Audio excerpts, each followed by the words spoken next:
안녕하십니까. 5분 인문학의 신동열입니다. 오늘은 그 첫 번째 시간으로 코로나가 깨우쳐주는 것들이라는 주제로 생각을 나눠보도록 하겠습니다. 페스트는 프랑스 실존주의 작가 알베르 까미가 1947년에 펴낸 장편 소설입니다. 흑사병으로도 불리며 14세기 중반 전 유럽을 휩쓸었던 페스트가 소재죠. 그 책에는 다음과 같은 구절이 있습니다. 세균은 결코 죽지 않는다. 안방이나 지하실, 가방 등에 참을성 있게 기다리다 불행과 교훈을 주기 위해 반드시 다시 나타난다. 그렇습니다. 불행과 교훈. 우리 인류는 지난 1년 반 동안 바이러스의 재행이 얼마나 참혹한지를 매일매일 온몸으로 느끼고 있습니다.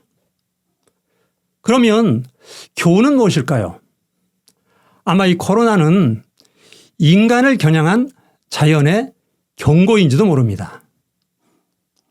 만물의 영장이라는 완장을 두른 채 거만하고 오만한 인간에게 좀 겸손하고 낮아져라 라고 하는 경고성 메시지로 읽힐 수 있다는 것이죠. 하지만 제 생각에는 이번 코로나가 우리에게 깨우쳐주는 것은 인간이 나 홀로 존재하는 게 아니라 우리라고 하는 공동체로 존재한다는 사실을 다시 새삼 일깨워주는 것이 아닌가 하는 생각을 하게 됩니다. 현대판 고전이라고 불리는 책이 리처드 도킨스의 이기적 유전자입니다. 그 책의 골자는 이렇습니다. 인간의 유전자는 이기적이다. 그것도 아주 이기적이다. 그리고 개인 간의 경쟁에 있어서는 이기적 유전자가 강한 사람일수록 앞서는 확률이 높다. 하지만 이 지구의 우월적 종족의 특징은 무엇인가?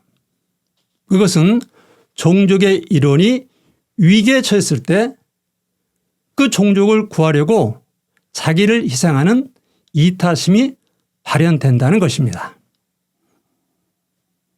이 구절에서 왜 우리 인간이 위대하게 이 지구의 우월적 종족인지를 깨달을 수 있을 것 같습니다. 현명한 자는 겪지 않고도 깨닫고 보통 사람은 겪고 나서 깨닫고 어리석은 자는 겪어도 깨닫지 못한다는 말이 있습니다. 우리가 다 현자일 수는 없습니다. 하지만 우리가 지금 코로나를 겪으면서 깨닫고 있는 우리라고 하는 이 소중한 가치를 가슴에 깊게 새긴다면 이 코로나와의 전쟁도 멀지 않아 끝이 날 것이라 믿습니다. 가시덤불을 해치고 나오면 사방이 온통 초원이라고 했습니다. 우리가 마스크를 벗고 활짝 웃으며 초원을 걷게 되는 그날을 고대해 봅니다. 5분 인문학 신동열이었습니다.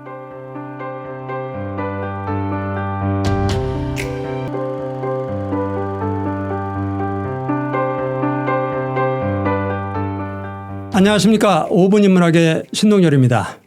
오늘은 너 자신을 알라라는 주제로 생각을 나눠볼까 합니다. 세상에서 가장 험한 길은 내가 나를 찾는 길입니다. 그건 가깝고도 먼 길이죠. 올 곳이 나를 아는 것, 허상을 버리고 진상으로 돌아가는 것, 그게 철학의 여정이죠. 반짝이는 껍질에 혹하지 않고 안을 내밀히 들여다보는 힘, 그게 바로 인문의 힘인 거고요. 너 자신을 알라는 소크라테스를 부르는 다른 이름입니다. 동양고전의 횃불 논어도 배울 학으로 시작해 알지로 끝을 맺습니다. 안다는 것, 자신을 바로 안다는 것, 이것은 동서양을 통틀어 철학의 시작이자 끝인 셈이죠. 내가 나를 모르면 내가 세상에 들이대는 잣대는 결국 다 헛눈금인 셈이죠. 하지만 내가 나를 안다는 게 참으로 어렵습니다. 이성의 통치자이자 괴물 스핑크스를 물리친 오이디푸스도 정작 자신이 누구인지는 몰랐습니다. 엄청난 비극은 거기에서 싹을 텄고요. 장영희 선생님의 생일에는 이런 구절이 있습니다. 아침마다 우리는 가면을 쓰고 갑옷을 입고 세상이라는 전쟁터로 나간다. 그렇습니다. 가면을 쓰고 갑옷을 입으니 내가 나를 바로 볼 수 없는 거죠. 혹여 속살이 드러날까 칭칭 동여매니 내가 나를 볼 수 없는 거죠. 그러니 내가 나를 속이고 때로는 나에게 내가 속는 거죠. 세상을 비추는 빛은 내 안에서 새어 나와야 합니다. 내 안이 캄캄하면 태양이 아무리 찬란해도 결국 새벽인 거죠. 어리석은 사람은 남의 흠을 비추는데 밝고 현명한 사람은 자신 안을 비추는데 밝습니다. 2500년을 훌쩍 넘어 소크라테스는 여전히 우리에게 묻습니다. 너 자신을 알라? 너 자신을 아느냐? 이제 그의 물음에 우리 모두가 답을 할 차례입니다. 5분 인문학 신동열이었습니다.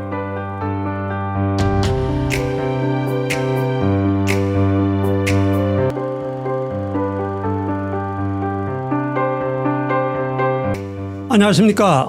5분 인문학의 신동열입니다. 오늘은 발은 어디쯤 있는가라는 주제로 생각을 좀 나눠볼까 합니다. 구두소는 성가의 용어로 말로만 돌을 깨우치는 것을 뜻합니다. 입은 여기로 가고 발은 저기로 가라는 것을 이루는 것이죠. 예나 지금이나 세상은 공허한 말들이 허공에 떠돕니다. 체코의 시인이자 소설가 밀란 쿤다라의 장편 소설 참을 수 없는 존재의 가벼움에서 연상되듯이 예나 지금이나 입은 대부분 가벼웠습니다. 소크라테스는 법정에서 목숨을 구걸할 수도 있었지만 기꺼이 죽음을 택했습니다. 그것은 진실과 암, 행함이 오롯이 일치하는 지행합일의 순간이죠. 플라톤은 그의 스승 소크라테스의 최후 법정 진술을 담은 소크라테스의 변명에서 진리와 목숨을 바꾸지 않으려는 소크라테스의 의연함을 생생히 묘사하고 있습니다. 소크라테스의 말입니다. 여러분 중에서 저에게 이런 말을 하실 분이 있을지도 모릅니다. 소크라테스, 당신은 이곳을 떠나 좀 조용히 살 수는 없겠소. 하지만 저는 그럴 수 없습니다. 제가 침묵하는 건 신에 대한 모독이므로 제가 조용히 살 수는 없습니다. 소크라테스의 죽음은 진실과 암, 행함이 오롯이 일치해야 한다는 것을 우리에게 다시 깨우쳐 주는 것이죠. 이 세상에는 선동군, 훈수꾼은 넘쳐납니다. 하지만 실천가는 턱없이 부족하죠. 공자는 군자의 말솜씨가 어눌한 듯한 것은 언변이 부족했어도 뜻이 모자라서도 아니고 행함이 말을 따르지 못할까, 그것을 염려하기 때문이다 라고 했습니다. 실행에 빠진 앓은 세상의 주목을 끄는 거칠애일 뿐이죠. 위대한 스승가들은 몸으로 가르쳤습니다. 석가는 불경보다 스스로 행함으로 중생을 깨우쳤고, 예수는 예배당보다 장터에서 몸소 사랑을 실천하셨습니다. 우리가 삶을 밝히고 세상에 이치를 들추고 삶과 죽음의 원리를 깨닫는다 해도 내게 행함이 빠지면 공허한 사유일 뿐입니다. 여러분의 입과 발 사이 거리는 얼마쯤 되시는지요? 저도 오늘 그 길이를 한번 가늠해 봐야겠습니다. 5분 인문학 신동열이었습니다.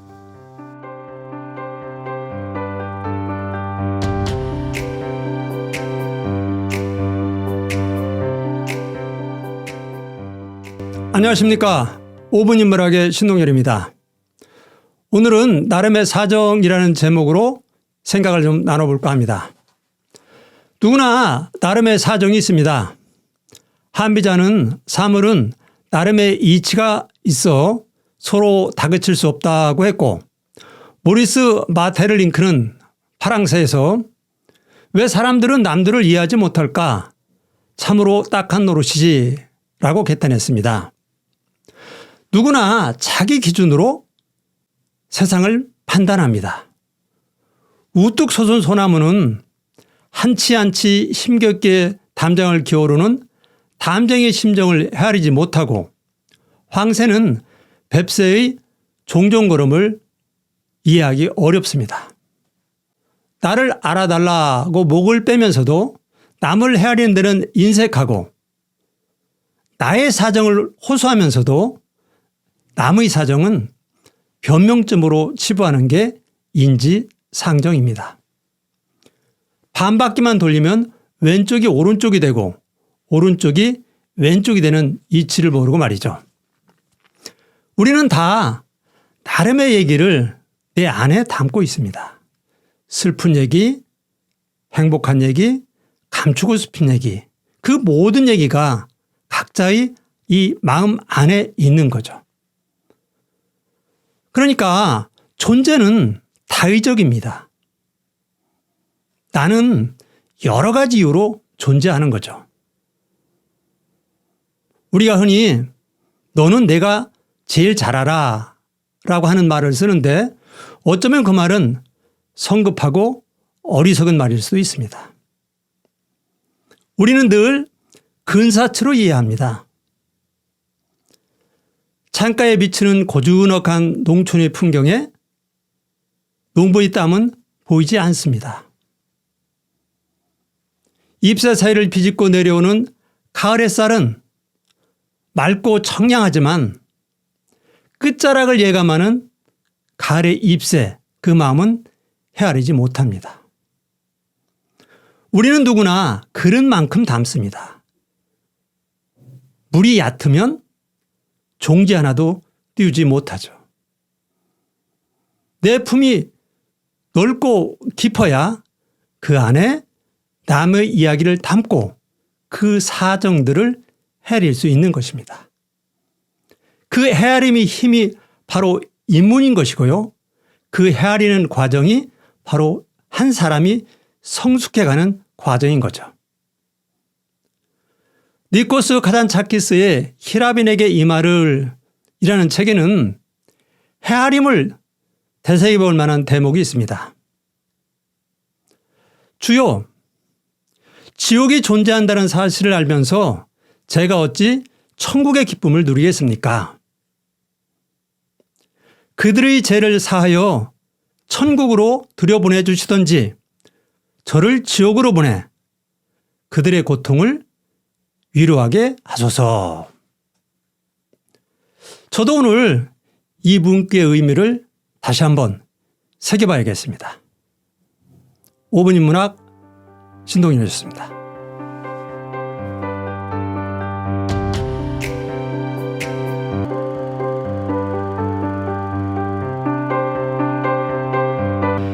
안녕하십니까. 신동열의 5분 인문학입니다.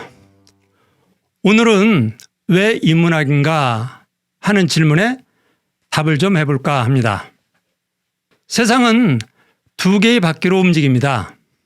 하나의 바퀴는 기술이고요. 또 하나의 바퀴는 사유입니다.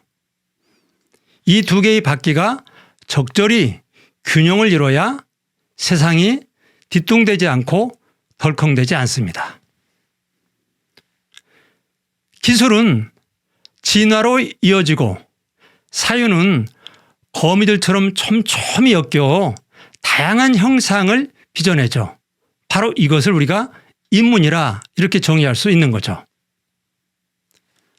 기술과 인문은 토양이 조금 다릅니다. 기술의 토양은 각박합니다. 쫓고 쫓기는 전쟁터 같은 거죠. 신기술이 구기술을 밀쳐내고 그 자리를 차고 앉습니다. 인문은 그렇지 않죠. 내 색깔로 살지만 다른 색깔을 배척하지 않습니다.